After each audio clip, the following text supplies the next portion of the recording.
안녕하십니까, 용서 목사입니다. 지난 시간에 이제 다윗은 하나님의 언약궤를 다시 찾아오기 위해서 이스라엘의 정예 부대였던 3만 명을 착출해서 바알레 유다라고 하는 곳으로 출발을 했습니다. 그리고 그곳에 있는 언약궤를 예루살렘으로 이제 가져오려는 계획을 세웠던 것이죠. 자, 그러나 이제 그 과정에서 하나님의 언약궤를 짐짝 취급하며 수레에다 싣게 되는 잘못을 저지름으로써 우사가 죽게 되는 사건이 벌어지게 됐습니다. 분명한 것은 이제 누구나 실수를 할 수 있습니다. 그러나 그 실수를 통해서 반드시 우리는 배워야 하고 다시는 그 실수를 반복해서는 안 될 것입니다. 다윗은 이제 한번 크게 혼이 났습니다. 그렇게 크게 혼이 나고 나서 다윗은 깜짝 놀랐습니다. 정신이 바짝 들었습니다. 그리고 하나님에 대한 어떤 거룩한 두려움을 회복했습니다.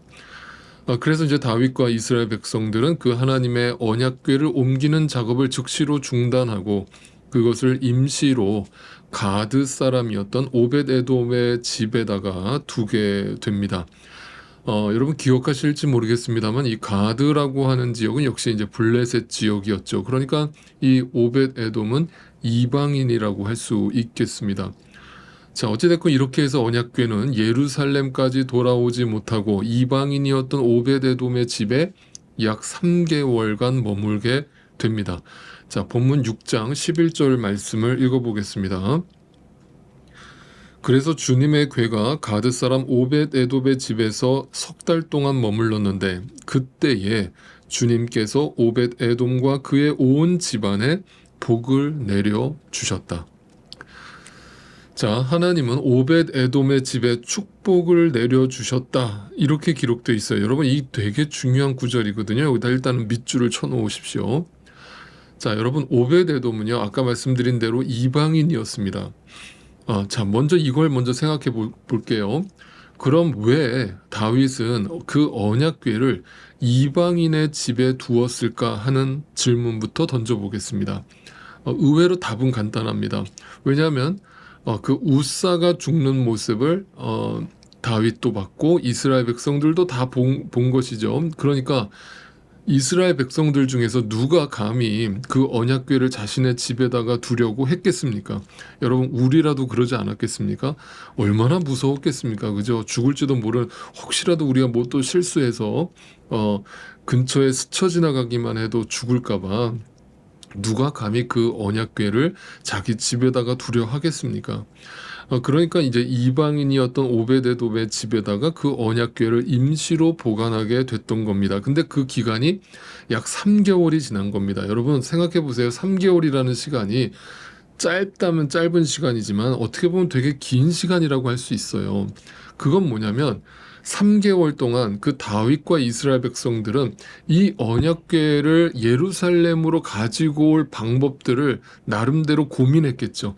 그리고 생각했겠죠. 근데 도무지 그럴 어떤 방법을 동원할 생각을 하지를 못하고 아무도 두려워서 그 언약궤 근처를 가려 하지 않았다라는 의미가 담겨 있는 겁니다. 그러니까 상당히 긴 시간 동안 다윗과 이스라엘 백성들은 도대체 하나님의 뜻이 정확하게 무엇인지를 모르는 상태로 되게 이제 영적으로 방황하고 있었다라는 증거가 되는 겁니다.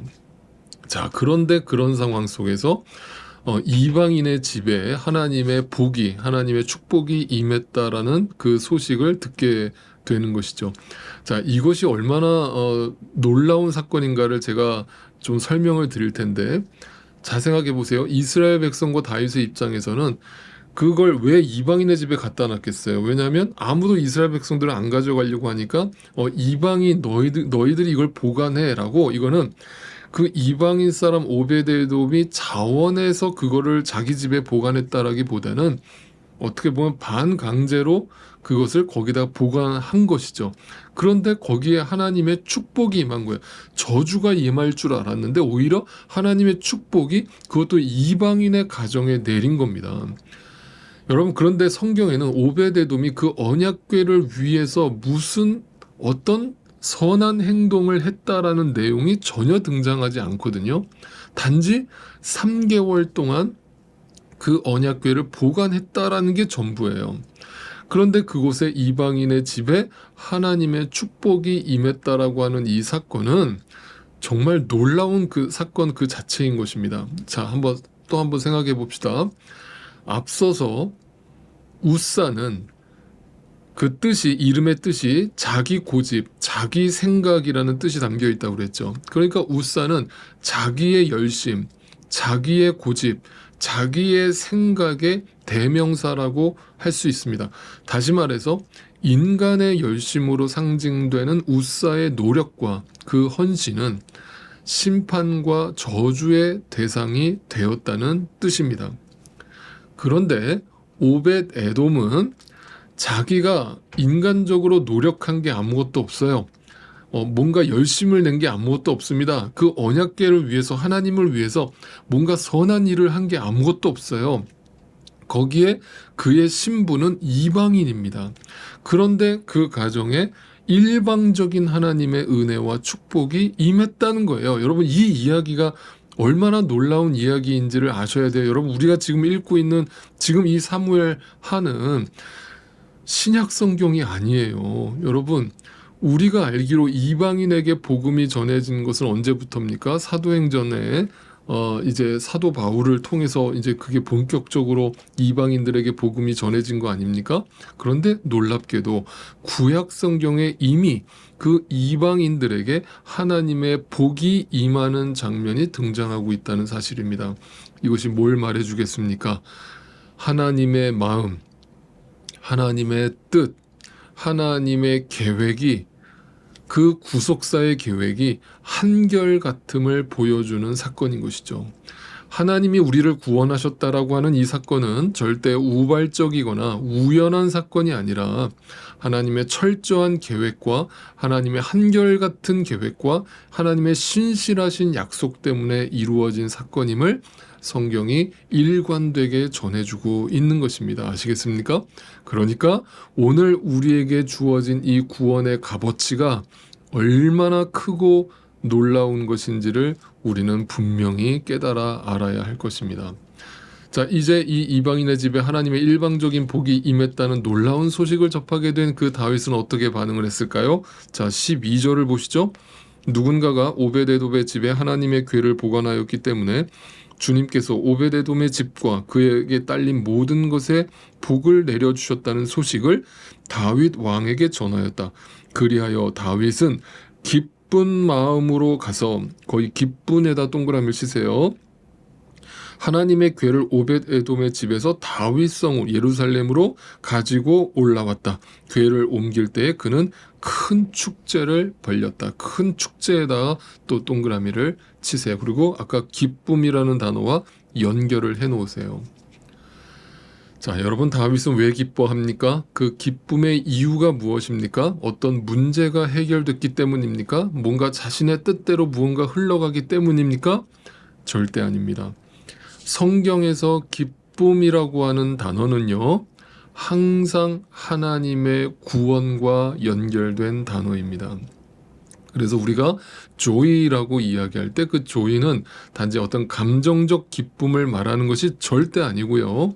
네, 하나님으로부터 주어지는 그 선물, 하나님으로부터 주어지는 그 은혜를 입은 자가 카리스, 네, 그 기쁨, 카라라고 하는 헬라어가 기쁨, 그것이 카리스, 은혜, 그게 카리스마, 은사로, 선물로 주어진 것이라는 뜻이 되는 것입니다. 그것이 성경이 말하는 기쁨의 의미예요.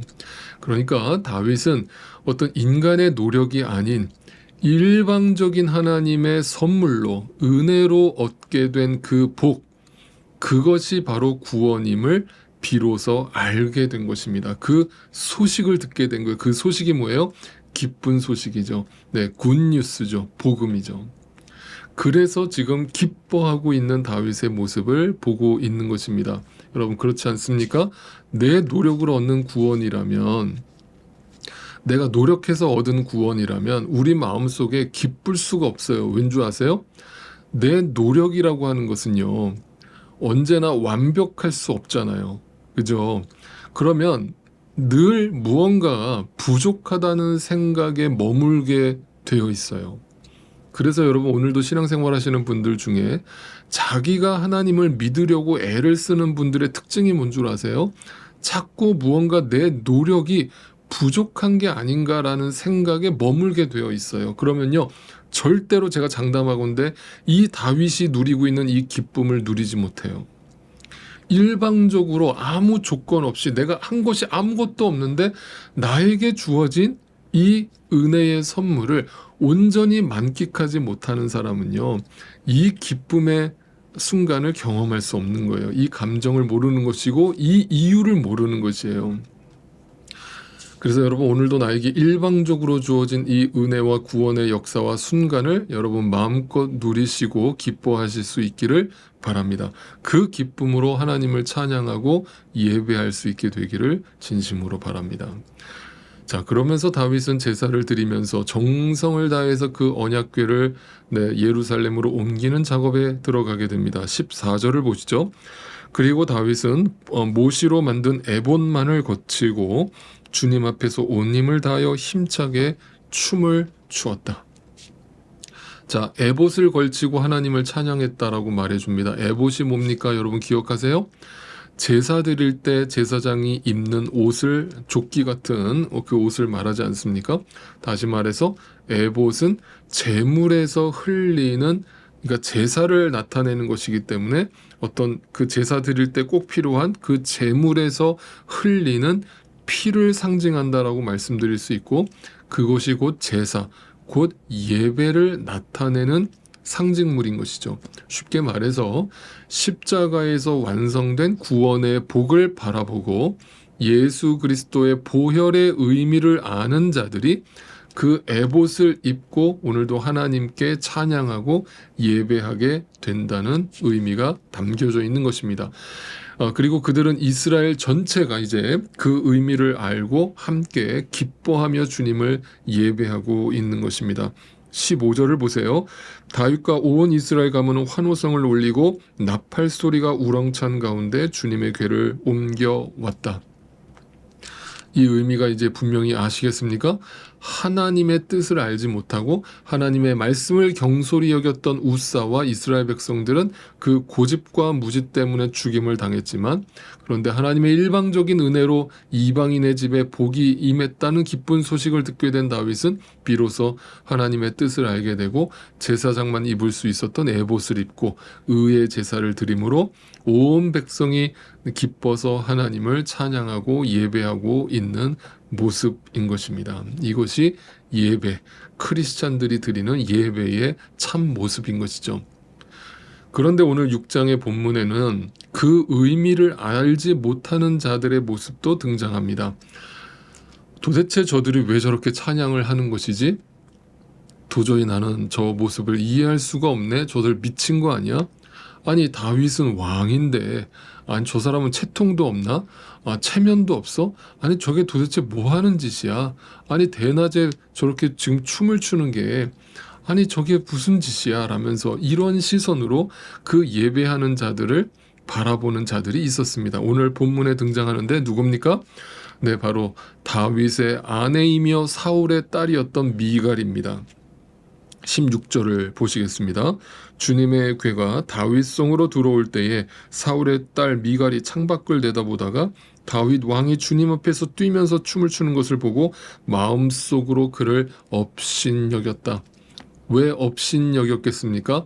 다윗이 뭘 잘못했습니까? 네, 미갈은 영적으로 소경된 자로 등장하고 있기 때문에, 그래서 다윗이 왕의 신분임에도 불구하고 채통을 지키지 못하고 백성들 앞에서 춤을 추는 모습이 못마땅했던 것이죠. 한마디로 육의 시선, 인간의 시선이었던 겁니다. 저들이 왜 저렇게 뛸 듯이 기뻐하면서 예배하는지 도무지 이해할 수 없다는 시선인 것입니다.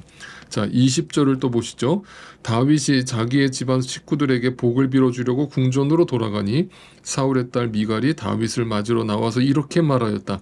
오늘 이스라엘의 임금님이 건달패들이 맨살을 드러내고 춤을 추듯이 신하들의 아내가 보는 앞에서 몸을 드러내며 춤을 추셨으니 임금님의 채통이 어떻게 되었겠습니까?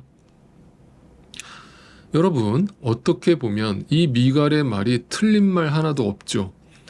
아무리 기쁘다고 해도 왕인데 왕의 채통은 지켜줘야 되는 거 아닙니까? 그러니까 아주 상식적인 선에서 지금 미갈이 얘기를 하고 있는 거예요. 그것도 아내이기 때문에 이런 얘기를 할 수 있는 것이죠. 그런데 중요한 포인트가 뭔 줄 아십니까? 미갈은 다윗이 춤을 췄다는 그 행위에만 초점이 있는 것이죠. 미갈은 다윗이 왜 춤을 추게 되었는가에 대해서는 전혀 생각하지 않는 겁니다. 물어보지도 않는 겁니다. 왜 그렇습니까? 모르니까. 네, 안 보이니까, 안 믿어지니까. 여러분, 이 말을 또 오해하지는 마십시오. 예배 시간에, 오늘날도 예배 시간에 막 미친 사람처럼 춤을 추면서 막 고래고래 소리 지르면서 찬양하는 그런 모습이 믿음이 좋은 것이고, 얌전하게 앉아서 찬양을 부르면 믿음이 없다라는 말씀을 드리고 있는 게 절대 아닙니다. 그것이야말로 바로 외형적인 판단이고 외형적인 시선이라는 거죠. 중요한 건 다윗이 왜 주체할 수 없는 감정에 사로잡혀서 왕인데도 불구하고 그 채통을 다 불면하고 그것을 잊어버리고 춤을 췄는가 하는 데 있는 것입니다. 그 마음에 무엇이 믿어지고 무엇이 깨달아졌기에 그토록 기뻐서 춤을 출 수 있었느냐에 초점이 있는 거예요. 그러니까 절대로 행위에 초점을 두지 마시고 그 마음의 기쁨의 이유를 보시라는 거예요. 그런데 미갈은 행위만 보고 있었다라는 겁니다. 우리 모두에게 영적인 눈이 다 뜨여지기를 오늘도 간절히 소원합니다. 그렇다면 예배 가운데 뛰면서 찬양을 하든지 얌전히 앉아서 묵상으로 찬양을 하든지 여러분 그 형태는 전혀 중요하지 않습니다. 중요한 건 예배를 드리고 있는 우리 모두가 그 마음의 중심에 예수님을 구세주로 만났냐고 하는 것입니다. 그 일방적으로 주어진 은혜의 의미를 우리 모두가 알게 되었느냐라고 하는 것에 초점이 있는 겁니다. 그것을 알고 찬양을 하고 있는 것이라면, 예배를 드리고 있는 것이라면 그 예배는요 뒤집어지는 것이죠. 제가 뒤집어진다는 표현은 감정적으로 뭐 뒤로 자빠진다는 뜻이 아니라 그들의 영혼에 하나님이 주시는 불이 붙어서 생명력이 솟아난다는 뜻입니다. 여러분, 그게 진짜 예배입니다. 그게 예수님이 말씀하신 신령과 진정으로 드려지는 예배입니다.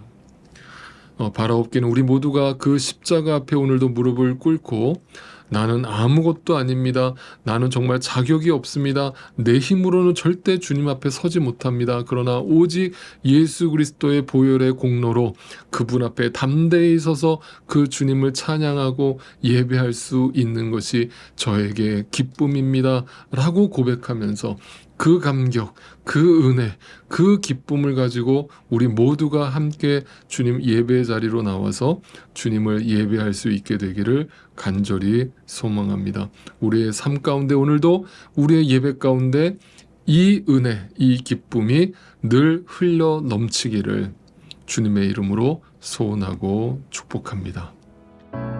주의 보좌로 나갈 때에 어떻게 나가야 할까? 나를 구원한 주의 십자가 그것을 믿으며 가네. 주의 보좌로 주의 보좌로 나갈 때에 나 여전히 부족하나. 나를 품으신 주의 그 사랑 그것을 믿으며 가네. 자격 없는 내 힘이 아니야. 자격 없는 내 힘이 아닌 오직 예수님의 보혈로 자격 없는 내 힘이 아닌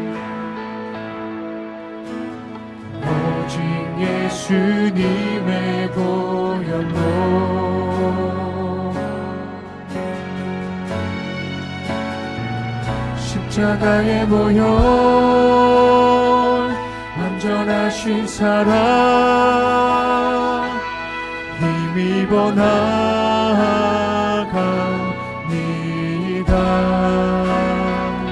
십자가의 보혈 완전하신 사랑 힘입어 예배합니다.